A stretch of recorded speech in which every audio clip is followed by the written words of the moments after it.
Welcome to What If Sleepstorian, soft-spoken tales to slow the day's thoughts and carry you toward peaceful sleep. Before we begin, tell me where in the world you're listening from tonight, and, if you wish, what's on your mind. I read every note and love keeping quiet company across distances. If this brings you peace, a like and subscribe help me make more nightbound stories.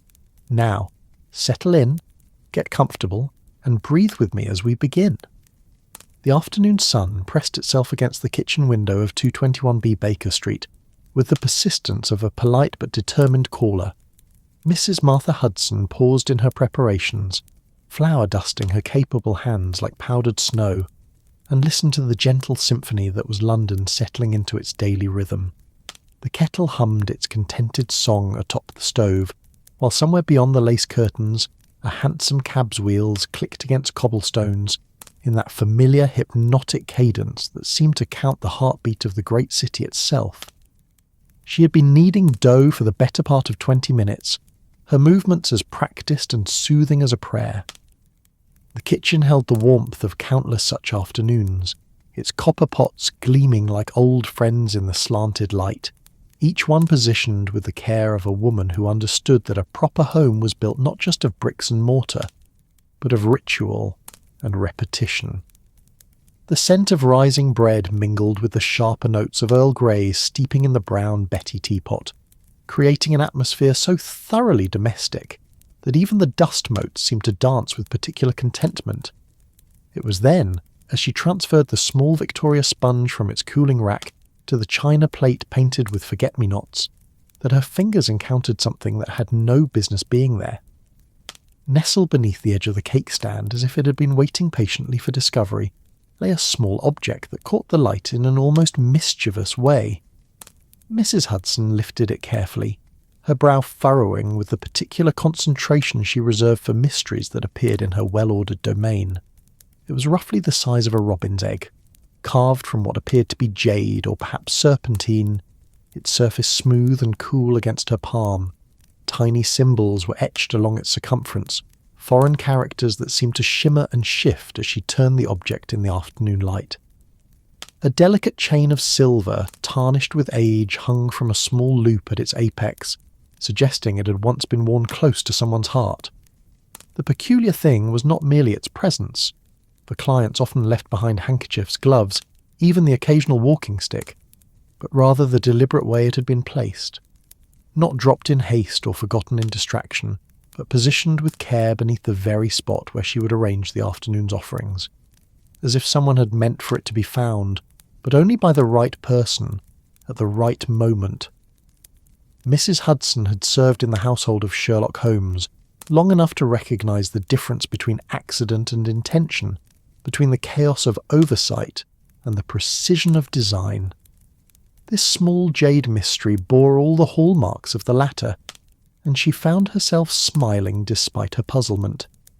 In a house where the extraordinary masqueraded as routine, where violin music at 3 a.m. was as common as morning tea, where chemical experiments shared shelf space with marmalade, perhaps she should not have been surprised to find enigmas hiding beneath cake stands. The afternoon light continued its gentle march across the kitchen floor, painting golden squares that shifted and reformed as clouds drifted past the sun. Mrs. Hudson returned to her preparations, the jade trinket now occupying a place of honour beside the sugar bowl, where it could keep watch over the proceedings like a small, inscrutable guardian. She arranged the thin slices of lemon cake with mathematical precision, their golden surfaces catching the light like small suns. The scones, still warm from the oven, released gentle puffs of steam that carried the comforting scents of butter and currants. Victorian England had elevated the afternoon tea to an art form, a daily ceremony that served purposes far beyond mere refreshment. It was a moment of pause in a world increasingly driven by the urgent tick of industrial progress, a deliberate slowing that allowed for conversation, contemplation, and the sort of gentle domestic magic that transformed a simple gathering into something approaching the sacred. Mrs. Hudson understood this instinctively as women of her generation, and station often did, recognising that her role extended far beyond that of mere housekeeper. She was in her way the keeper of civilized moments, the guardian of small comforts that made the difference between a house and a home. In the grand theatre of Baker Street, where brilliant deductions and dramatic revelations played out with regularity, she provided the steady foundation, the reliable rhythm of normalcy against which the extraordinary could safely unfold. The kitchen itself bore witness to this philosophy. Every surface gleamed with the sort of cleanliness that came not from desperate scrubbing, but from daily care. The accumulated wisdom of years spent in service to others. The Welsh dresser displayed her collection of blue and white china with unconscious pride, each piece selected not for ostentation but for the way it felt in the hand, the way it caught the morning light, the way it contributed to the overall harmony of the space. Above the stove, copper moulds hung in orderly rows, their surfaces burnished to a warm glow that spoke of regular use and proper maintenance. A collection of wooden spoons rested in a ceramic crock, their handles worn smooth by countless stirrings, their bowls darkened by years of faithful service. Even the kitchen clock, with its steady, reliable tick, seemed to understand its role in maintaining the peaceful cadence of domestic life. Mrs. Hudson moved through this space with the fluid grace of long familiarity, each gesture economical and purposeful. She checked the temperature of the milk with the back of her wrist, a technique learned from her mother decades ago in the Yorkshire countryside. She adjusted the position of the tea cosy, ensuring the pot would maintain its heat for the duration of the afternoon's gathering. She counted out the proper number of cups and saucers, the thin china making soft musical notes as it settled against the tray. The mysterious trinket continued to draw her attention, its presence both puzzling and somehow reassuring. It seemed to belong there, despite its foreign origin and unknown purpose, as if it had always been part of the afternoon's ritual and she had simply failed to notice it until now. The symbols etched into its surface appeared to tell a story, though in a language she could not read.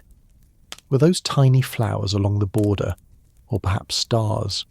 The delicate lines seemed to flow and curve with organic grace, suggesting the hand of a master craftsman who understood that beauty lay not in ostentation, but in subtle perfection. As she worked, Mrs. Hudson found herself constructing theories about the object's origin. Perhaps it had belonged to the young woman who had called that morning, the one with the worried expression and the slight accent that suggested origins in the Far East. She had seemed nervous, clutching her reticule with white-knuckled intensity while waiting in the sitting room above. Her consultation with Mr. Holmes had lasted nearly an hour, and she had departed with the same hurried manner in which she had arrived, her footsteps quick and light upon the stairs. Or perhaps it belonged to the elderly gentleman who had visited the previous afternoon, the one with the weathered hands of a sailor and eyes that held the distant look of a man who had seen strange shores and strange customs. He had spoken in low, urgent tones with Mr. Holmes, their conversation punctuated by long silences that seemed to carry weight beyond words. The beauty of serving in a household like 221B Baker Street lay partly in these small mysteries, these glimpses into lives and stories that intersected briefly with their own, before spinning away again into the vast tapestry of London's endless narrative. Mrs. Hudson had learned to appreciate these moments of wonder, these small puzzles that added texture and interest to days that might otherwise pass unremarked.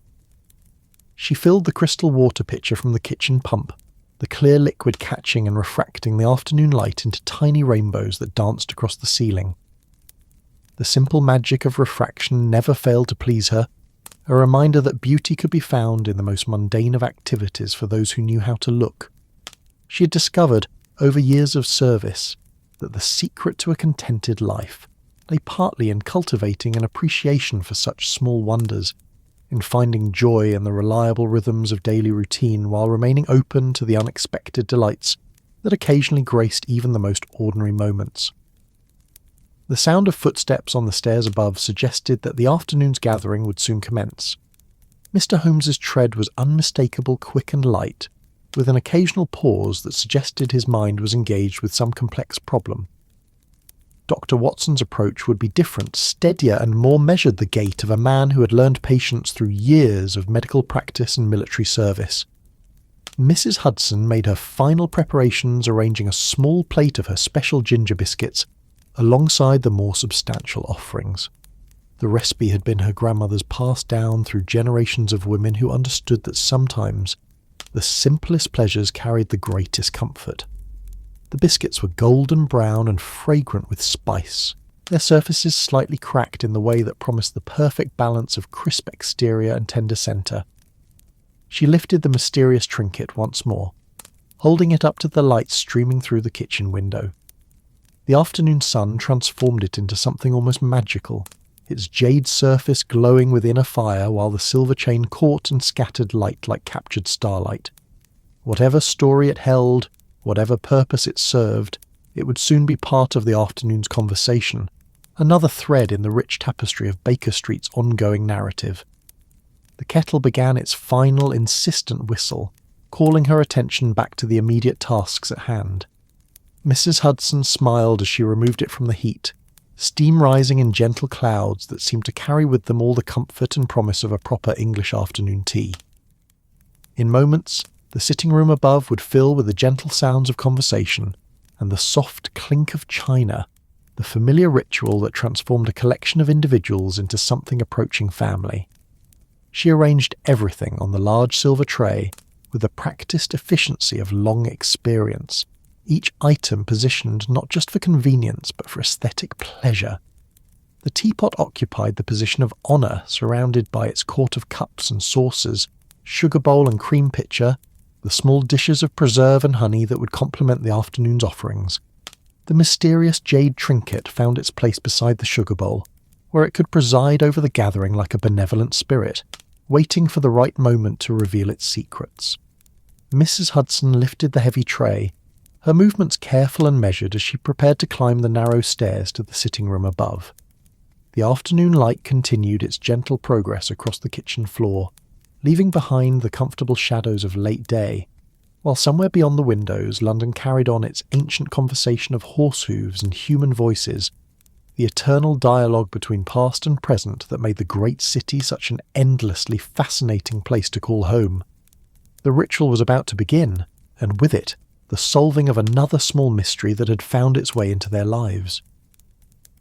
Mrs. Hudson smiled as she began her ascent, carrying with her not just the physical sustenance of tea and cakes, but the promise of discovery, the anticipation of revelation, and the quiet satisfaction that came from knowing that some puzzles were best solved over a proper cup of tea, in the company of friends who understood that the greatest mysteries were often hidden in the smallest details of everyday life.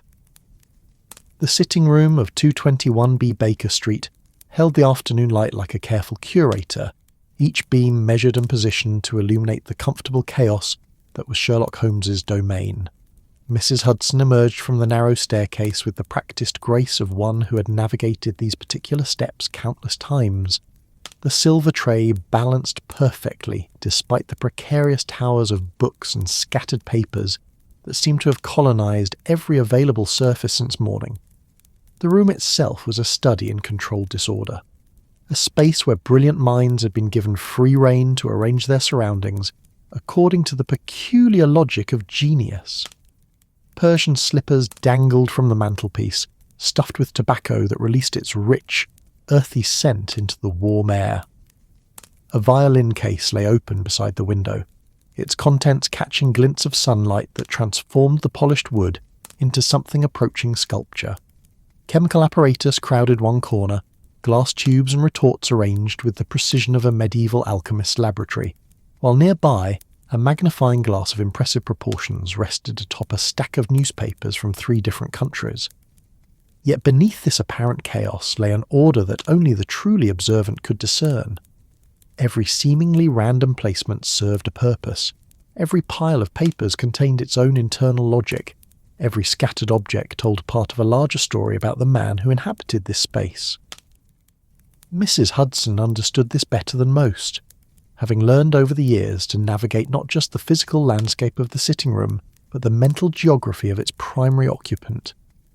She cleared a space on the small round table that served as the focal point for their afternoon gatherings, moving aside a collection of pipe cleaners and what appeared to be a medieval manuscript written in Latin. The familiar ritual of preparation brought its own comfort. The careful arrangement of cups and saucers, the positioning of the teapot where steam could rise unimpeded, the placement of small plates and napkins in configurations that would facilitate easy conversation while maintaining the essential decorum of a proper English tea. The mysterious jade trinket found its place at the centre of this domestic tableau, where it could command attention without disrupting the flow of hospitality. In the afternoon light of the sitting room, it seemed even more intriguing than it had in the kitchen below, its surface catching and refracting the golden rays in ways that suggested depths beyond its modest size. The foreign symbols etched along its circumference appeared to dance in the shifting light, creating the illusion that the object itself was alive, quietly breathing with some ancient rhythm that predated the very stones of London. Mrs. Hudson had barely finished her arrangements when the sound of footsteps announced the arrival of the afternoon's first participant. Sherlock Holmes descended from his study with the fluid, almost feline grace that characterized his movements when his mind was fully engaged. His tall, lean frame seemed to flow down the stairs rather than walk, each step calculated and precise, while his sharp grey eyes already catalogued every detail of the scene before him with the automatic thoroughness of long habits. He wore his favourite dressing gown, a magnificent creation of royal blue silk that had seen better days, but retained an air of shabby elegance that perfectly suited its owner. The garment moved around him like liquid shadow as he approached the tea table, his aquiline features already displaying the slight frown of concentration that indicated his mind was working through some complex problem. His dark hair, longer than current fashion dictated, caught the afternoon light and seemed to hold it, creating a subtle aureole that emphasized the sharp intelligence of his features. "Mrs. Hudson," he said, his voice carrying that particular tone of distracted courtesy that indicated his attention was divided between the immediate present and some internal landscape of deduction and analysis. "Your timing, as always, is impeccable. I find myself in need of the sort of civilizing influence that only a proper tea can provide." His pale, long-fingered hands moved with unconscious grace as he spoke, conducting some invisible orchestra of thought that only he could hear. These hands had touched evidence from 100 crimes, had wielded everything from surgical instruments to violin bows with equal skill, had written countless observations in the precise angular script that filled the pages of his extensive notebooks. Yet they also displayed a surprising gentleness when handling delicate objects, a sensitivity that spoke to the artist that coexisted with the analyst in his complex nature. Mrs. Hudson smiled with the fond exasperation of one who had long ago learned to interpret the various moods and mannerisms of her most famous lodger. "I trust your morning consultation proved fruitful, Mr. Holmes." The young lady seemed quite distressed when she arrived. Holmes paused in his approach to the tea table, his grey eyes sharpening with interest as they fixed upon Mrs. Hudson's face. In that moment, the full force of his attention felt almost tangible, like sunlight focused through a magnifying glass. "Indeed, Mrs. Hudson." Miss Chen presented a most intriguing puzzle, though I suspect her distress stemmed less from the mystery she wished me to solve than from the truth she was reluctant to reveal. He settled into his preferred chair, a leather armchair positioned to command a view of both the fireplace and the street below, its worn surfaces moulded to his particular form through years of occupancy. The chair had been witness to countless hours of contemplation, its arms scarred by the occasional chemical experiment, its upholstery faded in precisely those spots where Holmes was wont to rest his hands during his periods of intense concentration. It was then that his restless gaze fell upon the jade trinket, and Mrs. Hudson observed with satisfaction the immediate change in his demeanour. The casual interest transformed instantly into sharp focus, his entire being seeming to contract around this new point of curiosity, like iron filings drawn to a magnet. His grey eyes narrowed slightly, and she could almost see the wheels of his extraordinary mind beginning to turn, cataloguing details and forming hypotheses with the speed and precision of a finely tuned mechanism. "Mrs. Hudson," he said, his voice carrying a new note of intensity, "might I inquire as to the provenance of this particular ornament?" Before she could respond, the sound of heavier footsteps on the stairs announced the arrival of Dr. John Watson, and Mrs. Hudson felt the familiar warmth that always accompanied the doctor's presence. Where Holmes brought intellectual electricity to their gatherings, Watson provided something equally valuable, but fundamentally different: the steady comfort of unwavering friendship, the reliable anchor of common sense that kept their little household tethered to the practical world beyond Baker Street's peculiar orbit. Watson emerged into the sitting room with the slightly weary air of a man who had spent his morning ministering to the various ailments and concerns of London's citizenry. His medical bag rested in his left hand, its leather surfaces worn smooth by constant use, while his right hand worked to unknot the silk scarf that protected his throat from the autumn chill. His pleasant, open features bore the slight lines of fatigue that came from a morning spent in the service of others, yet his brown eyes brightened with genuine pleasure at the sight of the familiar tea ritual in progress. "Ah, Mrs. Hudson," he said, his voice carrying the warmth and reliability that had comforted countless patients over the years. "I confess I have been looking forward to this moment since I left Paddington Station this morning. There is something about your afternoon teas that seems to restore one's faith in the fundamental goodness of existence." Dr. Watson represented the very best of English middle-class virtue, a man whose solid dependability had been forged in the crucible of military service and tempered by years of medical practice. His somewhat stocky frame suggested the sort of robust constitution that could be relied upon in times of crisis, while his manner radiated the quiet confidence of one who had faced danger and emerged with his essential humanity intact. The slight limp that occasionally reminded observers of his service in Afghanistan had long since been incorporated into his natural gait, becoming simply another facet of his unpretentious dignity. He settled into his customary chair opposite Holmes, the familiar choreography of their friendship playing out in small gestures and comfortable silences. Watson's chair was less theatrical than his friend's, a sensible piece of furniture that valued comfort over drama, its cushions arranged with military precision yet softened by the small touches that revealed the doctor's fundamentally domestic nature. A well-thumbed copy of the British Medical Journal rested on the small table beside it, along with a pair of reading glasses that had seen considerable service and a pipe of more modest proportions than Holmes's elaborate collection. Mrs. Hudson poured the tea with the ceremonial precision that the occasion demanded, the amber liquid flowing in a perfect arc that caught and scattered the afternoon light like liquid gold. The British had elevated the simple act of tea pouring to an art form, a ritual that served as both social lubrication and temporal marker, a moment of pause that allowed for the transition from the public world of work and responsibility to the private sphere of friendship and reflection. The delicate china made soft musical notes as cups met saucers, sugar cubes dropped into amber depths, and cream swirled in graceful spirals that transformed the simple beverage into something approaching poetry. The scones released gentle puffs of steam when broken open, their surfaces revealing the perfect texture that spoke of years of practice and an intuitive understanding of the alchemy that transformed simple ingredients into comfort itself. Watson accepted his cup with the grateful expression of a man who understood that civilization's greatest achievements were often its smallest pleasures. "Mrs. Hudson, you have outdone yourself once again.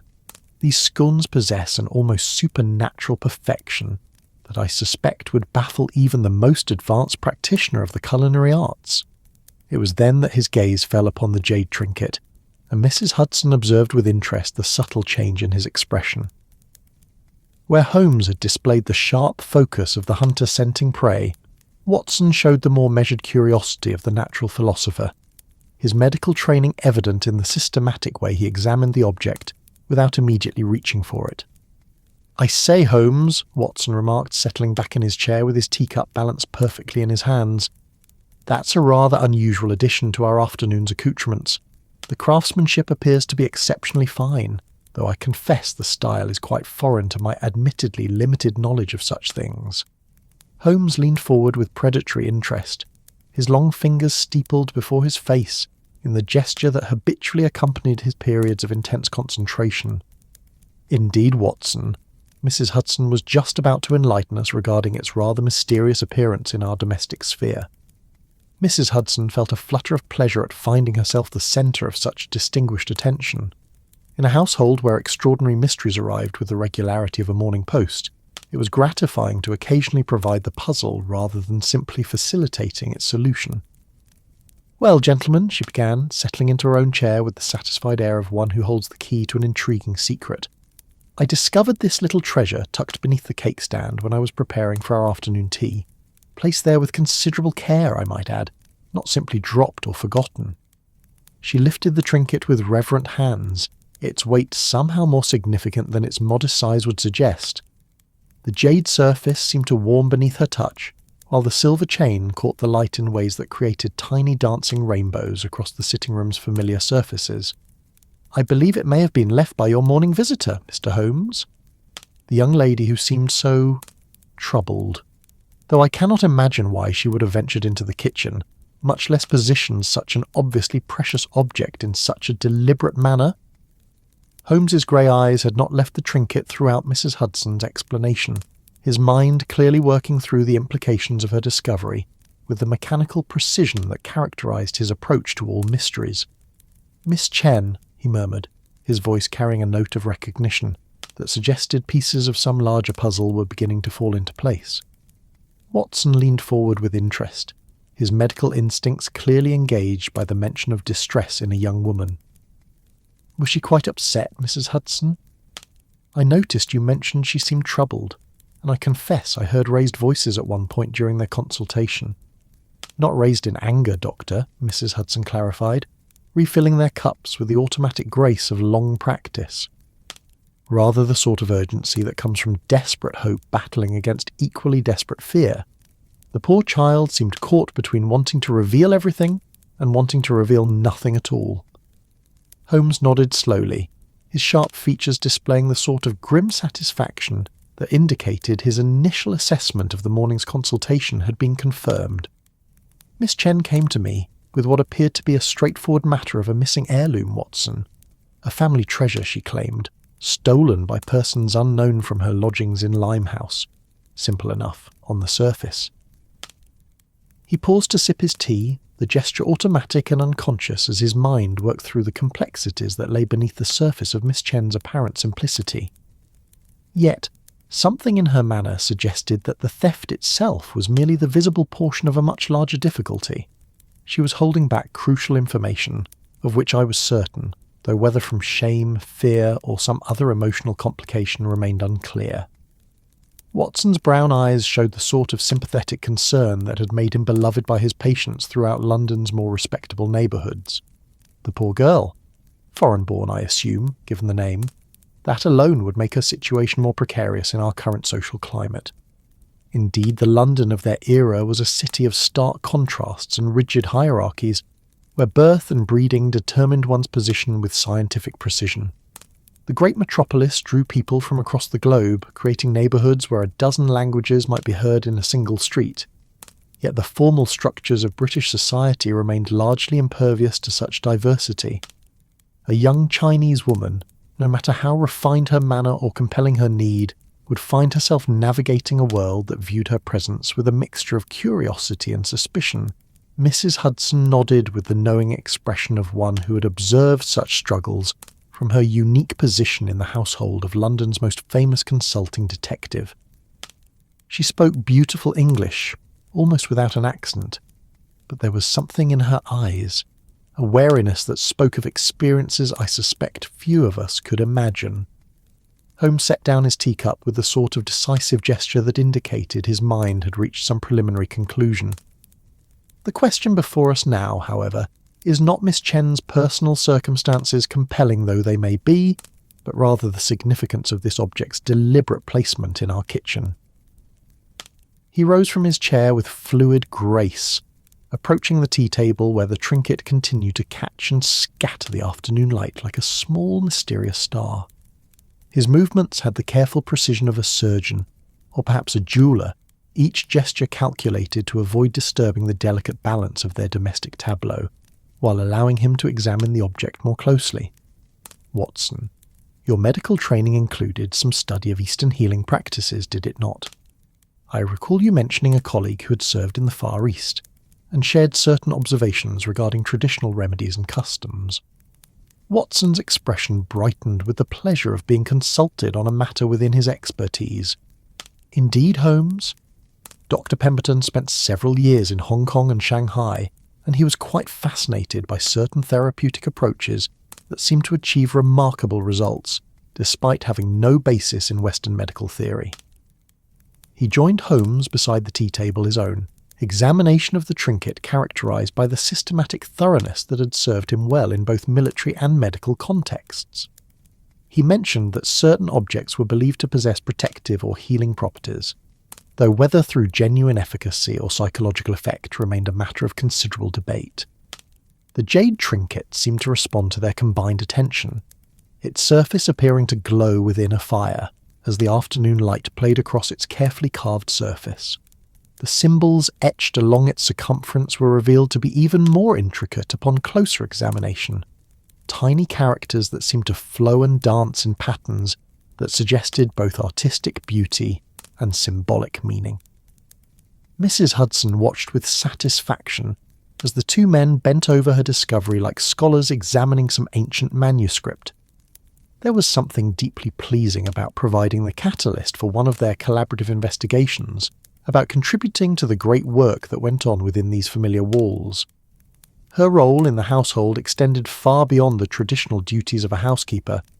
She was, in her way, a partner in the enterprise of detection, a keeper of secrets and guardian of the small details that often proved crucial to the solution of larger mysteries. The afternoon light continued its slow progression across the sitting room, painting golden rectangles that shifted and reformed as clouds drifted past the sun. Outside, London carried on its eternal conversation of horse hooves and human voices, the great city's endless symphony of commerce and communication that provided a constant backdrop to their more intimate gatherings. In this moment, suspended between discovery and understanding, the three inhabitants of 221B Baker Street found themselves poised on the threshold of another adventure, another journey into the labyrinthine complexities of human nature and circumstance that made their shared life such an endlessly fascinating enterprise. Holmes lifted the jade trinket with the reverent care of an archaeologist handling a fragment of ancient pottery, his long, pale fingers cradling the object as if it were made of the most delicate spun glass.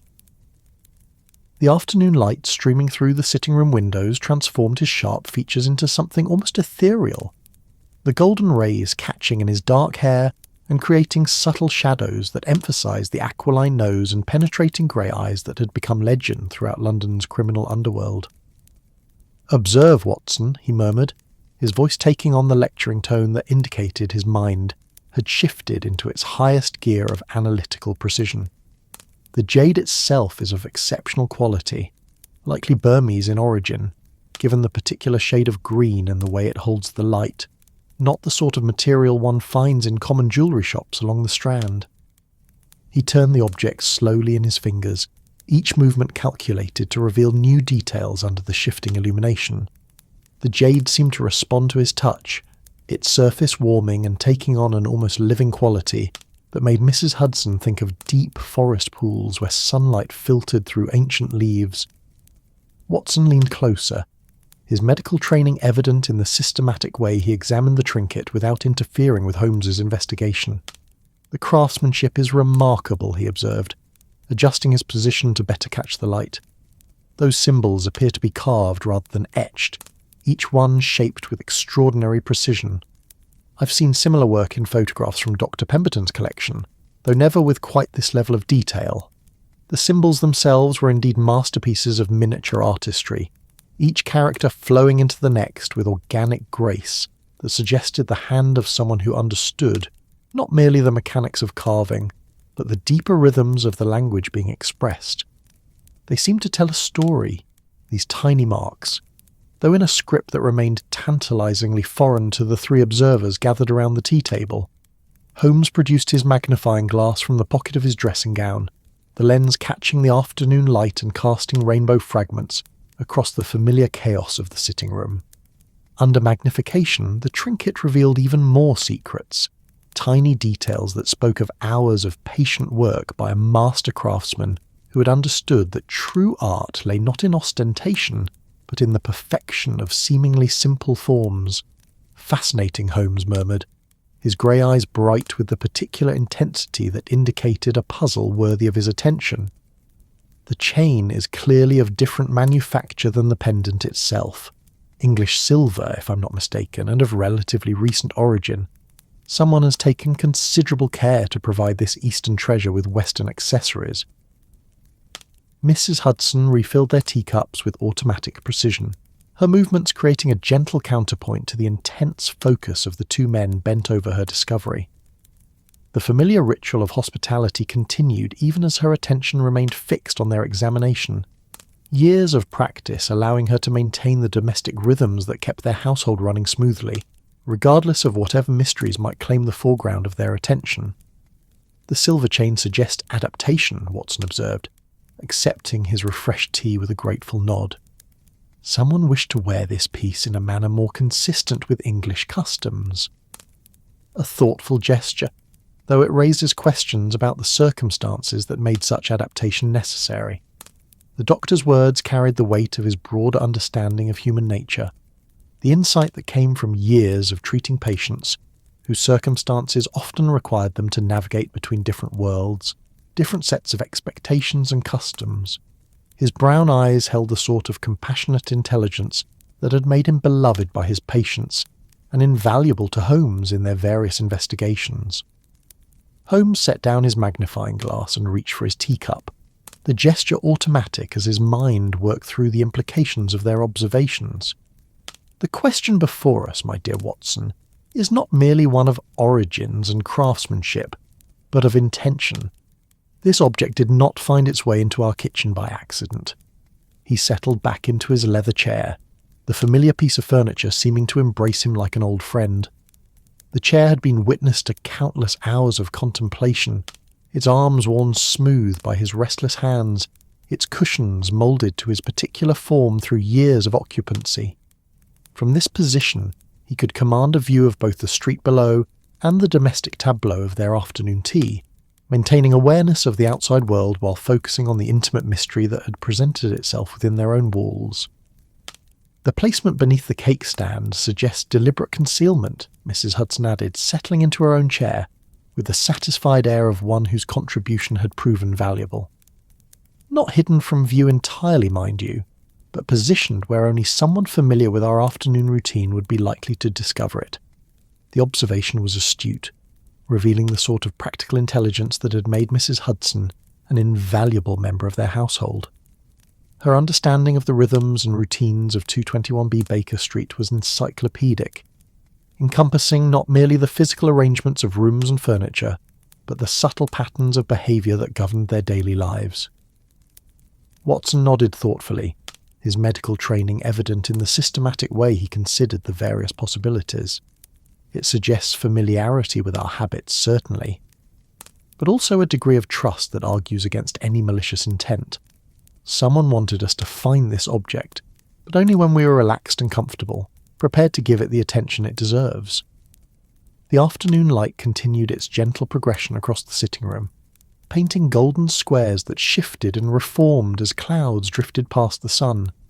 The familiar sounds of London filtered through the windows, the clip-clop of horse hooves on cobblestones, the distant cry of a street vendor hawking his wares, the gentle hum of a city going about its daily business with the sort of unconscious efficiency that had made the British Empire the marvel of the civilized world.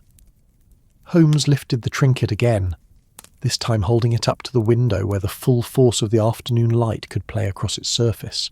The jade seemed to come alive under this treatment, its green depths revealing subtle variations in colour and texture that had been invisible under the softer illumination of the sitting room's interior. "Observe the way the light passes through certain sections," he said, his voice carrying the excitement of discovery that always accompanied his most productive investigations. "This is not a solid piece, Watson. There are hollow chambers within carefully concealed but unmistakably present." Watson rose from his chair and joined Holmes at the window, their combined shadows falling across the tea table in patterns that created temporary art across the familiar surfaces. Under the doctor's more methodical examination, the trinket revealed additional secrets, subtle variations in weight and balance that suggested a complexity far beyond its modest appearance. A puzzle box of sorts, Watson murmured, his brown eyes bright with professional interest. I've encountered similar devices in my medical practice containers, designed to hold small quantities of precious substances while protecting them from unauthorized access. Mrs. Hudson watched from her chair with growing fascination as the two men continued their examination. There was something deeply satisfying about witnessing the collaborative process that had made their partnership legendary throughout London's more informed circles. Holmes provided the brilliant flashes of insight and deductive reasoning, while Watson offered the steady, methodical approach that ensured no detail was overlooked. Together they formed an investigative instrument of remarkable precision and effectiveness. The trinket seemed to respond to their combined attention, its surface appearing to glow with inner fire as the afternoon light played across its carefully carved features. The symbols etched along its circumference became more distinct under close examination, revealing layers of meaning that spoke to cultural traditions extending back through centuries of accumulated wisdom. The construction suggests Chinese origin, Holmes observed, turning the object slowly in his fingers, though the style appears to be influenced by Tibetan craftsmanship, if I'm not mistaken. The sort of cultural fusion one might expect in the border regions where different traditions meet and influence one another. His knowledge of global cultures and customs was encyclopedic, accumulated through years of study and observation that had taken him far beyond the traditional boundaries of English education. Where most gentlemen of his class might be expected to possess a superficial familiarity with European languages and customs, Holmes had delved deep into the traditions and practices of peoples from every corner of the globe. Watson nodded with appreciation for his friend's expertise. The medical implications are intriguing as well. Dr. Pemberton mentioned that such objects were often used to contain herbal preparations or other therapeutic substances. The hollow chambers you've identified could easily serve such a purpose. The doctor's contribution reflected his own specialised knowledge, the intersection of medical practice and cultural observation that had made him such a valuable partner in their various investigations. His years of military service had exposed him to medical traditions from across the empire, while his London practice had brought him into contact with patients from every social stratum and cultural background. Mrs. Hudson rose from her chair and approached the window where the two men continued their examination, her domestic instincts drawing her into the collaborative effort that was taking shape around her discovery. Might I suggest, gentlemen, that we approach this mystery as we would any other? With careful observation, systematic analysis, and perhaps most importantly, with patience. Her words carried the wisdom of long experience with the particular rhythms of investigation that characterized life at 221B Baker Street. She had observed countless cases from their inception through their resolution, developing an intuitive understanding of the process that transformed puzzling fragments into coherent narratives. Holmes looked up from his examination with the sort of grateful expression that indicated her suggestion had resonated with his own instincts. Indeed, Mrs. Hudson, we must resist the temptation to force conclusions before we have gathered sufficient evidence to support them. He returned to his chair, the trinket cradled carefully in his palm like a small living thing. The afternoon light had begun to take on the golden quality that characterized late day, painting the familiar furnishings of the sitting room with warm hues that transformed even the most mundane objects into something approaching art. Watson settled back into his own chair, reaching for his teacup with the satisfied air of a man who had contributed meaningfully to an important endeavour. The question remains, however, of how we might discover the object's intended function. The mechanism for opening these hollow chambers, if they exist, is not immediately apparent. The observation was astute, highlighting one of the central challenges facing their investigation. The trinket appeared to be a masterpiece of concealment as well as artistry, its secrets hidden behind layers of cultural tradition and mechanical ingenuity that would require considerable skill to penetrate. Holmes turned the object slowly in his fingers, his grey eyes fixed upon its surface with the sort of intense concentration that indicated his mind was working through multiple possibilities simultaneously. Patience, my dear Watson. The craftsman who created this piece understood that the greatest secrets are often hidden in plain sight, protected not by complexity, but by the observer's inability to see what is directly before them.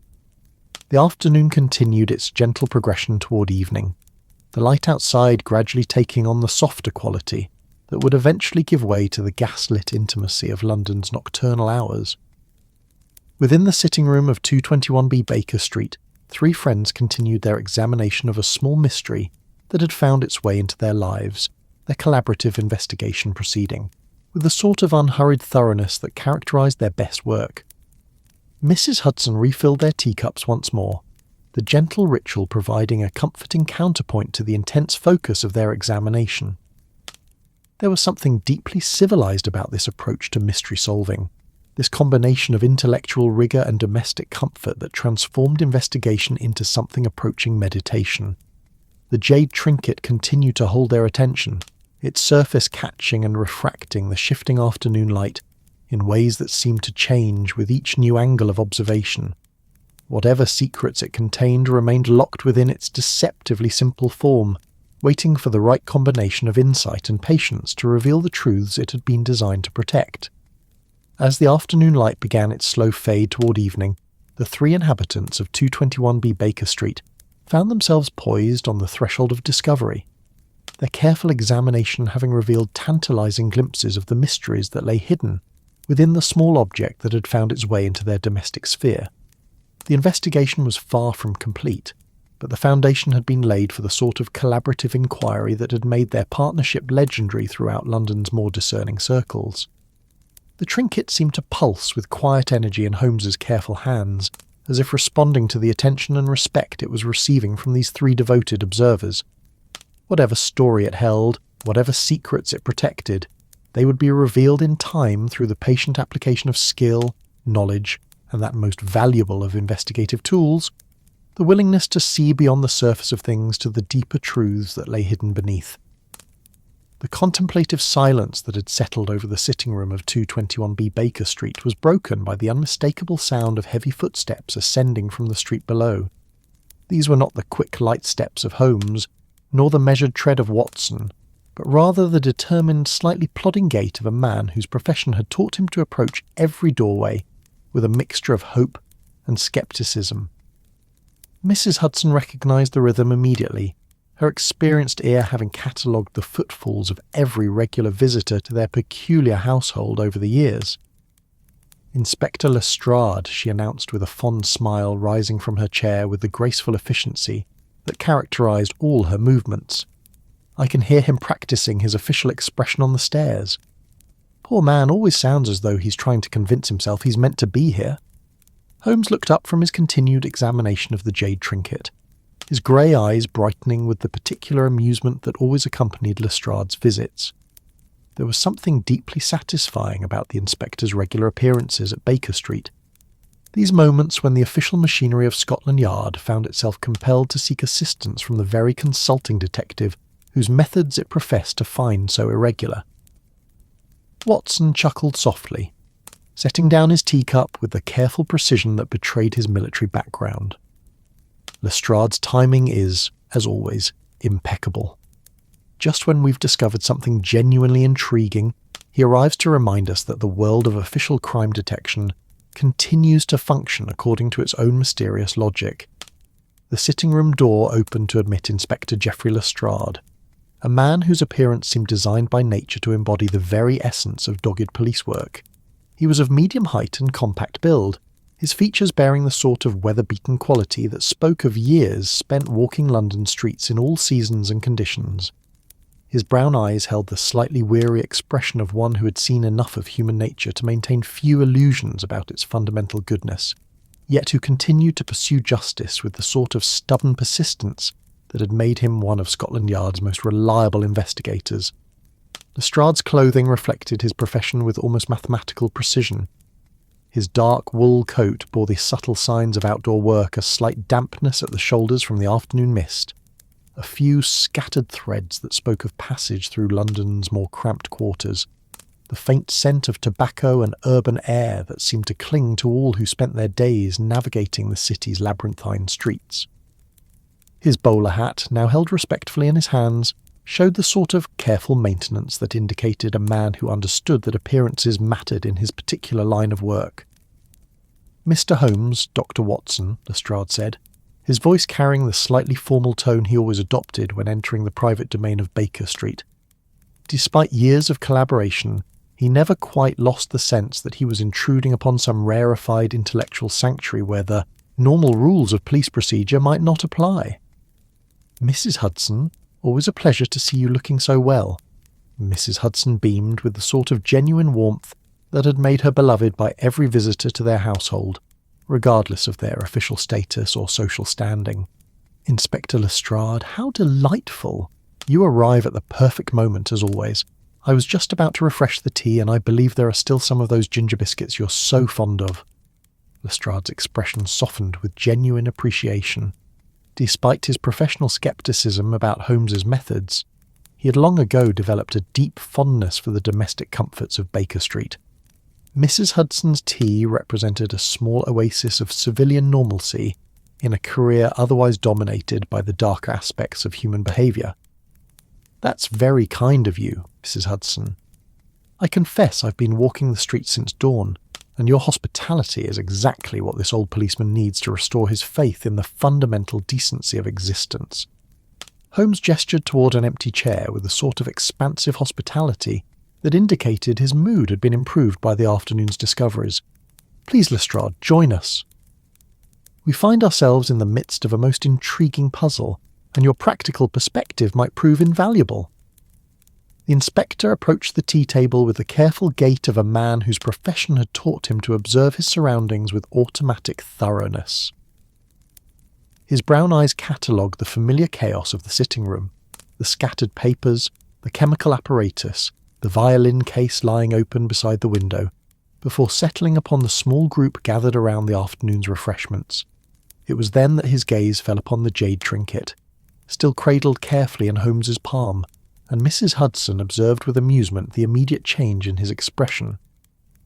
The weary resignation that typically characterized his features when confronted with one of Holmes's investigations gave way to genuine curiosity, tinged with the sort of professional skepticism that made him such an effective police officer. "Well now," Lestrade said, settling into the offered chair with a slight grunt of satisfaction, "I can see you've been keeping yourselves busy with some bit of Oriental nonsense. Don't tell me someone's reported a theft from the British Museum again."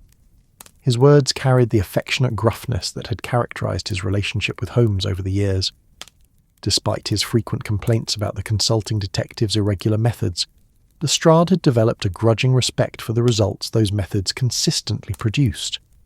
More importantly, he had come to value the intellectual stimulation that these visits to Baker Street provided, the opportunity to see familiar problems from entirely new perspectives. Watson leaned back in his chair with the sort of comfortable ease that indicated he was settling in for one of their extended collaborative sessions. "Nothing quite so dramatic, Inspector."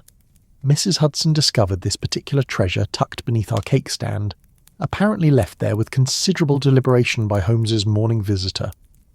Lestrade accepted the cup of tea that Mrs. Hudson pressed into his hands with the grateful expression of a man who understood that civilization's greatest achievements were often its smallest pleasures. The inspector's hands, Mrs. Hudson noticed, bore the calluses and small scars that spoke of practical work, of doors forced and evidence gathered, of a career spent in direct contact with the physical realities of crime and investigation. "Morning visitor, eh?" Lestrade said, blowing gently across the surface of his tea to cool it to drinking temperature. "Anyone I should know about?"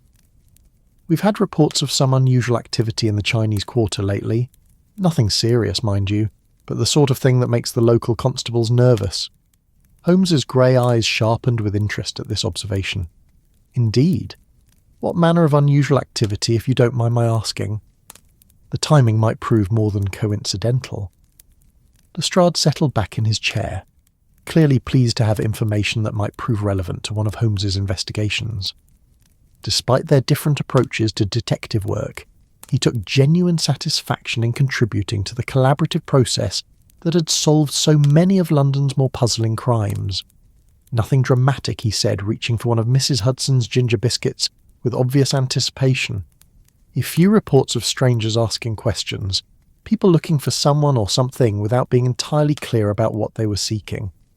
The sort of thing that makes honest folk nervous without quite rising to the level of official concern. Watson nodded thoughtfully, his medical experience having taught him to recognise the patterns of behaviour that often preceded more serious difficulties. The Chinese community in London maintains a certain insularity, I believe. Strangers asking questions would indeed be cause for concern, particularly if those questions touched upon sensitive matters.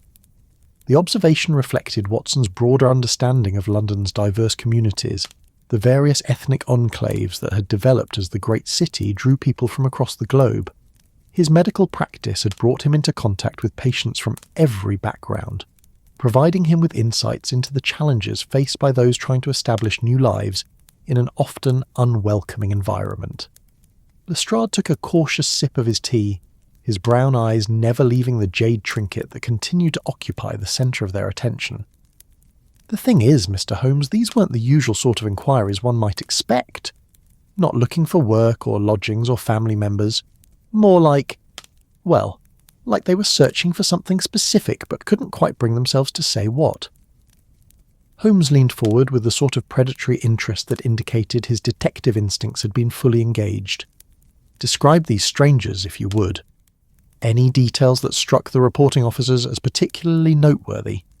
The inspector paused for a moment, clearly organising his thoughts in the methodical way that had made him such a reliable investigator, despite his lack of Holmes's more dramatic insights. Well dressed, for the most part. Not locals, certainly, but not obviously foreign either. The sort of people who might pass unnoticed in most parts of London if they weren't asking their peculiar questions. Mrs. Hudson refilled their cups with automatic precision, her movements creating a gentle counterpoint to the increasingly focused conversation. There was something deeply satisfying about providing the domestic foundation that allowed such collaborative investigations to flourish, about maintaining the civilized rituals that transformed mere consultation into something approaching communion. The questions themselves, Watson prompted gently, his brown eyes bright with professional interest. Were the officers able to determine any pattern to what was being asked? Lestrade reached for another biscuit, clearly settling in for what promised to be an extended discussion. That's the peculiar thing, Doctor. They seemed to be looking for someone, but when pressed for details they became quite vague. A young woman, they said, but couldn't provide much in the way of description. Recent arrival, possibly in some sort of difficulty, but again, nothing specific enough to act upon. Holmes had begun turning the jade trinket slowly in his fingers, the gesture automatic as his mind worked through the implications of Lestrade's report. The afternoon light streaming through the sitting-room windows transformed the object into something almost magical, its green surface seeming to pulse with inner fire as shadows and illumination played across its carved features. "The timing is indeed suggestive," Holmes murmured, his voice carrying the particular tone that indicated various pieces of a larger puzzle were beginning to align themselves in his extraordinarily organised mind. Miss Chen's visit this morning, combined with these reports of strangers asking questions in Limehouse, suggests a pattern that extends beyond mere coincidence. Lestrade set down his teacup with the decisive gesture of a man who had reached a conclusion. "Miss Chen, is it? Chinese lady. Young, well-dressed, but nervous as a cat in a thunderstorm. I'd say there's better than even odds she's the person these mysterious strangers have been seeking." The inspector's assessment reflected the sort of practical detective work that had made him invaluable to Scotland Yard, despite his occasional frustration with Holmes's more theatrical methods. Where the consulting detective might see complex patterns and hidden connections, Lestrade possessed the gift of recognising the simpler human motivations that often lay at the heart of even the most puzzling cases. Watson nodded slowly, his medical training evident in the systematic way he considered the various possibilities. The question then becomes whether these strangers represent a threat to Miss Chen's safety, or whether they might be family members or friends, seeking to help her with whatever difficulty brought her to our door. Mrs. Hudson had been listening to this exchange with growing concern, her motherly instincts clearly engaged by the thought of a young woman in potential danger. The poor child was frightened enough when she arrived this morning, she observed. If there are people actively searching for her, that would certainly explain her reluctance to be entirely forthcoming about her circumstances. Holmes looked up from his examination of the trinket, his grey eyes bright with the particular satisfaction that accompanied the recognition of a genuinely intriguing puzzle. The deliberate placement of this object in our kitchen suggests that Miss Chen wishes us to understand something that she was unable or unwilling to communicate directly. The question becomes, what story does this beautiful little mystery have to tell? Lestrade leaned forward in his chair, his professional curiosity clearly engaged despite his initial scepticism about what he had termed Oriental nonsense. Years of collaboration with Holmes had taught him to recognise when seemingly minor details might prove crucial to understanding larger patterns of criminal behaviour. "Right then," he said, his voice taking on the brisk tone that indicated he was prepared to apply official resources to their investigation. "What do we know about this trinket of yours? Anything that might help us understand why someone would go to such elaborate lengths to bring it to your attention?" The question hung in the air of the comfortable sitting room, surrounded by the gentle sounds of afternoon tea and the distant murmur of London going about its daily business. Outside, the light was beginning to take on the golden quality that characterized late day, painting the familiar furnishings with warm hues that transformed even the most mundane objects into something approaching art. Holmes lifted the jade trinket once more, holding it up to the window where the full force of the afternoon light could reveal its secrets. Under this treatment, the object seemed to come alive, its carved surface appearing to glow with inner fire, while the intricate symbols etched along its circumference seemed to dance and shift in patterns that suggested meanings just beyond the reach of understanding. "Patient observation, my dear Lestrade," Holmes said, his voice carrying the particular tone of satisfaction that indicated he was thoroughly enjoying the collaborative process. "Like any good mystery, this one will reveal its secrets in due time, provided we approach it with the proper combination of skill, knowledge, and respect for the intelligence of its creator." The late afternoon sun had begun its slow descent toward the London horizon, casting increasingly dramatic shadows across the sitting room of 221 B. Baker Street, as the four companions settled deeper into their investigation. The quality of light had transformed from the bright clarity of midday to something richer and more complex, golden rays filtering through the lace curtains to create patterns that shifted and danced across the familiar surfaces of Holmes's domain. Each beam seemed to carry with it the weight of the day's accumulated mysteries, illuminating not just the physical objects within the room, but the growing sense that they were on the verge of discovering something far more significant than a simple lost trinket. Holmes had taken possession of his jeweller's loupe, a precision instrument that he typically reserved for the examination of the most delicate evidence. The small magnifying device with its crystal-clear lens and adjustable focus had been a gift from a grateful client whose stolen diamonds Holmes had recovered from what appeared to be an impossible theft. Now it served to reveal the jade trinket's most intimate secrets, transforming the small carved object into a landscape of extraordinary detail and complexity. "Watson, Lestrade," Holmes said, his voice carrying the hushed tone of one making a discovery of genuine significance. "I believe we have been underestimating the sophistication of this particular puzzle. The craftsmanship extends far beyond mere aesthetic considerations into the realm of functional artistry. Under the intense magnification of the loupe, the trinket revealed layers of meaning that had been invisible to casual observation.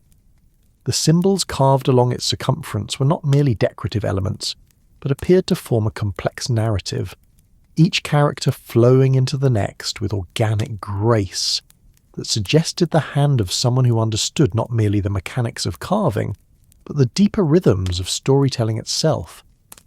Watson leaned closer, his medical training evident in the systematic way he observed Holmes's examination without interfering with the delicate process. "The level of detail is extraordinary," he murmured, his brown eyes bright with professional appreciation. "I've seen similar work in Dr. Pemberton's collection of Oriental artifacts, but never with quite this degree of precision.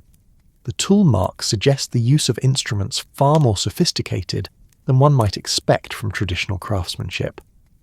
Lestrade, meanwhile, had produced a small notebook from his coat pocket, the leather-bound volume showing the wear patterns of constant use. His methodical nature compelled him to record observations even when he didn't fully understand their significance, a habit that had served him well throughout his career at Scotland Yard. "Right then," he said, pencil poised above the page, "let's approach this like any other investigation. What exactly are we looking at? And what does it tell us about the person who made it?" Mrs. Hudson had risen from her chair to light the gas fixtures as the natural light began to fade, her movements creating a gentle counterpoint to the intense focus of the three men bent over their examination. The warm glow of the gas flames transformed the sitting room's atmosphere, creating pools of golden illumination that seemed to enhance rather than diminish the mysterious quality of their afternoon's discovery.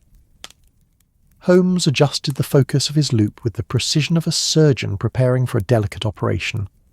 "Observe here," he said, indicating a section of the trinket where the carving appeared to be slightly different in character from the surrounding work. "The tool marks suggest the use of a wheel-cutting technique that I associate with the workshops of Beijing, though the style of the symbols themselves appears to be influenced by Tibetan traditions." The observation reflected Holmes's encyclopedic knowledge of global craftsmanship techniques, accumulated through years of study that had taken him far beyond the traditional boundaries of English education. His ability to read the subtle signatures left by different tools and techniques had proven invaluable in countless investigations, allowing him to trace the origins of evidence with remarkable precision. Watson nodded thoughtfully, his own expertise contributing to their growing understanding of the object's significance. Cultural fusion is fascinating from an anthropological perspective. The border regions between China and Tibet have always been areas where different traditions meet and influence one another. Such pieces often represent not just artistic achievement, but cultural diplomacy. The doctor's words carried the weight of his broader understanding of human nature, the insight that came from years of treating patients whose circumstances had brought them into contact with cultures far removed from their own. His military service had exposed him to the complex realities of empire, while his London practice had provided ongoing education in the challenges faced by those trying to establish new lives in unfamiliar surroundings. Lestrade looked up from his notebook with the expression of a man trying to reconcile exotic cultural details with the practical realities of police work. "All very interesting, gentlemen, but what does this tell us about why someone would go to such elaborate lengths to bring it to our attention? In my experience, people don't hide valuable objects under cake stands unless they're either very frightened or very clever." The inspector's question cut to the heart of their investigation, highlighting the gap between academic appreciation and practical understanding that often characterized the early stages of Holmes's most complex cases. His years of experience had taught him to look beyond the surface details to the human motivations that drove people to make the choices that brought them to police attention. Holmes set down his loupe and reached for a different instrument, a small probe that he used for examining the mechanical aspects of evidence. "Your instincts serve you well, Lestrade. The key to understanding this object lies not merely in appreciating its artistic merits, but in recognizing its functional purpose." He began to examine the trinket's surface with the probe, his movements as delicate as those of a watchmaker working on the most intricate timepiece. The afternoon light, now supplemented by the warm glow of the gas fixtures, revealed subtle variations in the jade's surface that had been invisible under ordinary illumination. "Here," Holmes said, his voice carrying the excitement of discovery that always accompanied his most productive investigations. "Do you see these almost imperceptible variations in the surface texture? They suggest the presence of a mechanism, a system of moving parts concealed within what appears to be a solid piece of jade." Watson leaned forward with renewed interest, his medical training providing him with the sort of detailed knowledge of human anatomy that translated surprisingly well to understanding mechanical systems. A hidden compartment, you mean? The sort of thing one might use to conceal small objects of particular value or significance? Mrs. Hudson had completed her lighting duties and returned to her chair, but her attention remained fixed on the examination taking place at the tea table. It would explain the deliberate placement, she observed with the practical wisdom that had made her such an invaluable member of their household. If Miss Chen wished us to discover not just the object itself, but its hidden contents, she would need to ensure it came to the attention of someone, with the skill to unlock its secrets. The observation was astute, reflecting Mrs. Hudson's intuitive understanding of the psychology that governed the behaviour of their various visitors. Her years of service at Baker Street had exposed her to countless examples of the indirect communication that characterised people in desperate circumstances, individuals who needed help but were constrained by fear, shame, or cultural barriers from asking for it directly. Holmes continued his examination with the probe, his movements becoming increasingly purposeful as he identified the subtle mechanisms that governed the trinket's hidden functions. "The construction is remarkably sophisticated," he murmured, his voice carrying the sort of professional admiration that one craftsman might express for another's work. "The maker has created a system that requires not just knowledge of the proper sequence, but also the application of precisely the right amount of pressure at specific points." Lestrade had begun pacing, a habit that indicated his practical mind was working through the implications of their discoveries. So we're dealing with someone who not only possessed considerable skill in mechanical engineering, but also understood the importance of security. This isn't the sort of thing one creates for casual amusement. The inspector's observation highlighted one of the central questions facing their investigation. The level of sophistication evident in the trinket's construction suggested that its creation had been motivated by more than mere artistic expression.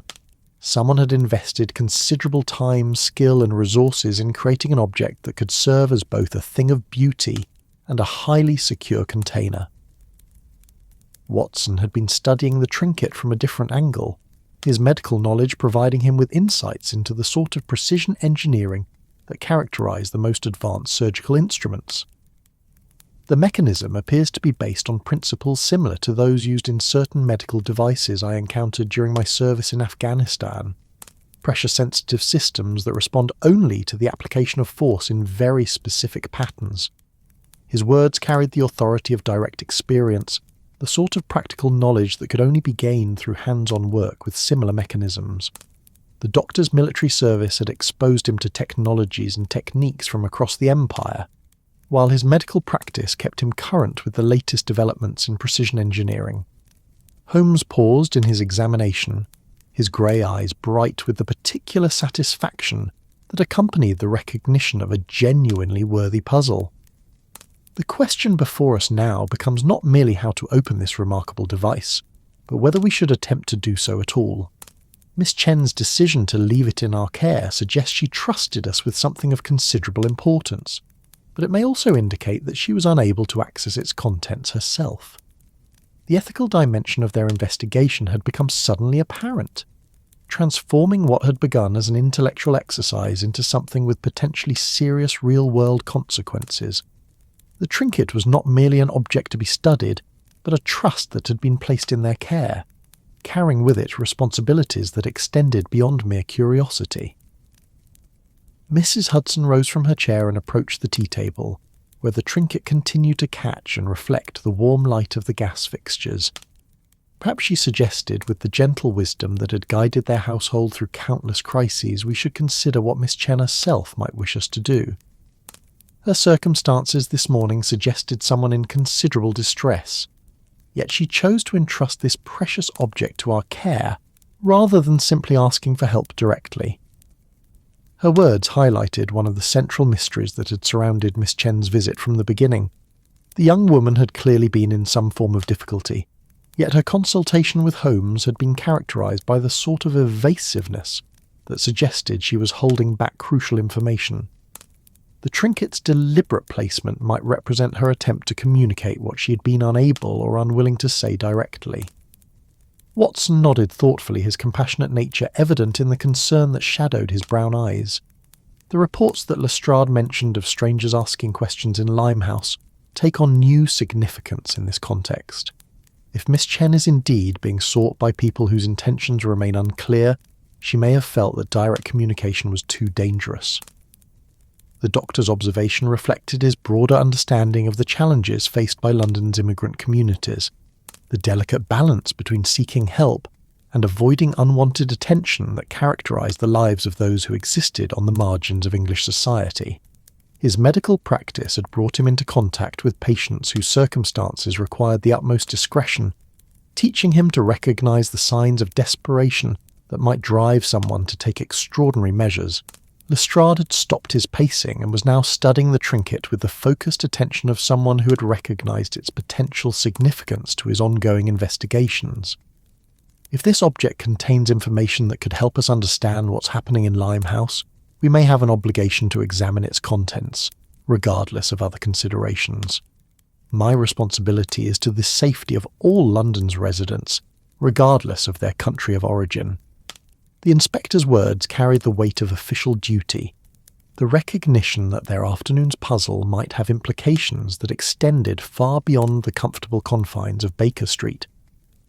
His years of experience had taught him to recognise when seemingly minor discoveries might prove crucial to understanding larger patterns of criminal activity. Holmes had resumed his examination of the trinket, but his approach had become more methodical, less exploratory, and more purposeful. The mechanism appears to respond to a sequence of pressures applied at specific points, he observed, his voice carrying the careful tone of someone working through a complex problem. The cultural symbols carved into the surface may serve as guides to the proper sequence, though reading them would require knowledge of both Chinese and Tibetan symbolic traditions. The challenge was formidable, requiring not just mechanical skill but cultural knowledge that extended far beyond the typical English gentleman's education. Holmes's expertise was considerable, but even his encyclopedic learning had its limits when it came to the subtle complexities of Eastern symbolic systems. Watson leaned back in his chair, his expression thoughtful as he considered the various possibilities facing their investigation. Dr. Pemberton mentioned that such objects often incorporated symbolic systems that served as both aesthetic elements and functional guides. The maker would assume that anyone attempting to access the contents would possess the cultural knowledge necessary to interpret the symbols correctly. The observation highlighted one of the central challenges facing their investigation. The trinket had been created by someone who understood that its security lay not merely in mechanical complexity, but in cultural barriers that would prevent unauthorized access. Only someone with the proper knowledge and training would be able to interpret the symbolic guides that governed its operation. Mrs. Hudson had been listening to this exchange with a growing understanding of the complexities involved in their afternoon's discovery. "It strikes me," she said, her voice carrying the practical wisdom that had guided their household through countless difficulties, "that Miss Chen may have left this object in our care precisely because she knew we would approach it with the respect and patience it deserves." Her words reflected a deeper understanding of the trust that had been placed in their care. Miss Chen's choice to leave the trinket at Baker Street rather than attempting to open it herself suggested that she recognised the need for expertise that she did not possess, while her indirect method of communication indicated awareness that direct explanation might be either impossible or dangerous. The afternoon light had continued its slow fade toward evening, the gas fixtures now providing the primary illumination for their ongoing examination. The warm glow transformed the sitting room into something approaching a workshop, a space where careful observation and patient analysis could transform mysterious objects into sources of understanding and insight. Holmes set down his probe and reached for yet another instrument, a small set of calipers that would allow him to take precise measurements of the trinket's various features. "The spacing of the symbolic elements appears to follow a mathematical progression," he observed, his voice carrying the excitement of someone who had identified a crucial pattern. "If I'm correct in my analysis, the sequence for opening the mechanism may be encoded in the relative positions of the carved symbols themselves." The discovery represented a significant breakthrough in their understanding of the trinket's construction, suggesting that its maker had created a system that was both secure and elegant, hiding the key to its operation in plain sight while ensuring that only someone with the proper knowledge could recognise and use it. Lestrade looked up from his notebook with the expression of a man who had recognised the potential significance of their discoveries. "Right then," he said, his voice taking on the brisk tone that indicated he was prepared to commit official resources to their investigation. "It sounds as though we're dealing with something considerably more sophisticated than a simple piece of jewellery. The question becomes, what do we do with this information?" The inspector's question highlighted the practical considerations that would need to guide their next steps. Their afternoon's examination had revealed the trinket to be a masterpiece of both artistry and engineering, but understanding its construction was only the first step toward determining its significance and the role it might play in the larger mystery surrounding Miss Chen's circumstances. The evening had settled over Baker Street with the gentle insistence of a familiar friend taking their accustomed place by the fireside. Outside the windows of 221B, London had begun its nightly transformation from the bustling commercial hub of daylight hours to the softer, more intimate city of gaslit streets and glowing windows. The clip-clop of horse hooves had taken on a different rhythm, more leisurely and contemplative, while the distant sounds of evening vendors calling their wares created a sort of urban lullaby that seemed to encourage reflection rather than urgency. Within the sitting room, the four companions had arranged themselves around the tea table in a configuration that spoke of both comfort and intense concentration. The gas fixtures cast warm pools of golden light that transformed their familiar gathering into something approaching a council of war, though the battle they fought was against ignorance rather than any human adversary. Mrs. Hudson had refreshed their tea for the third time, the ritual now serving less as refreshment than as a sort of meditative anchor that allowed their minds to work through the complexities of the puzzle that continued to occupy the centre of their attention.